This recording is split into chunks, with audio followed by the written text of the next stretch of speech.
దయ్యాలు తిరిగే టైంలో మేమైతే బిర్యానీ ఆర్డర్ పెట్టుకొని హే తిన్నాము. గైస్, అసలు ఏం జరిగిందంటే నేను చెప్పాను కదా పూజ చేస్తున్నాం అని చెప్పి. ఇంకా వాళ్ళు చదివించే దానికైతే వచ్చారనమాట. వాళ్ళైతే చదువుతా ఉన్నారు. ఇంకా మాకైతే పిచ్చగా అయితే ఆకలేస్తుందని చెప్పి మేమైతే 12 o'clock అయితే బయటికి అయితే వెళ్ళాము. ఏమైనా షాప్స్ ఏమో ఓపెన్ లో ఉంటాయని చెప్పి. ఏ షాప్ అయితే ఓపెన్ లో లేదు. రోడ్లన్నీ అయితే ఖాళీగా ఉన్నాయి. ఒక్క షాప్ అంటే ఒక్క షాప్ కూడా లేదు.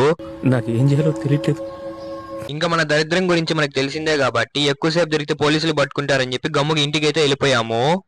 బాబు బయలుదేరు. ఇంకా ఇంటికి వెళ్ళిన తర్వాత స్విగ్గీ ఓపెన్ చేసి చూస్తే బిర్యానీ అయితే ఉన్నింది. ఇంక సర్లే అని చెప్పి బిర్యానీ అయితే ఆర్డర్ పెట్టాము. 12:15 ఆర్డర్ పెడితే అది వచ్చేసరికి 1 అయితే వచ్చింది. అదనమాట మన దరిద్రము. 45 minutes అయితే లేట్ అయితే అయ్యింది. ఇంకా చేసేది ఏమి లేక ఎట్టో తినాలి కాబట్టి దయ్యాలతో కూర్చొని వేడి వేడి బిర్యానీ అయితే తిన్నాము. ఏమిరా బాలరాజు, అదనమాట సంగతి. ఏ మాటకా మాట బిర్యానీ మటుకు సూపర్ గా అయితే ఉన్నింది. రాత్రి 1కి తిన్నాం కదా, టేస్ట్ కూడా సూపర్ గా తినేసి అలా కొద్దిసేపు టైం పాస్ చేసి 4కి అయితే ఇంటికి వెళ్ళేసరికి అంతా చదివింపు అయితే అయిపోయింది. ఒకరి వీడియో నెక్స్ట్ లైక్ చేయండి. పేరు అయితే ఫాలో చేసుకోండి. Thanks for watching. బాయ్.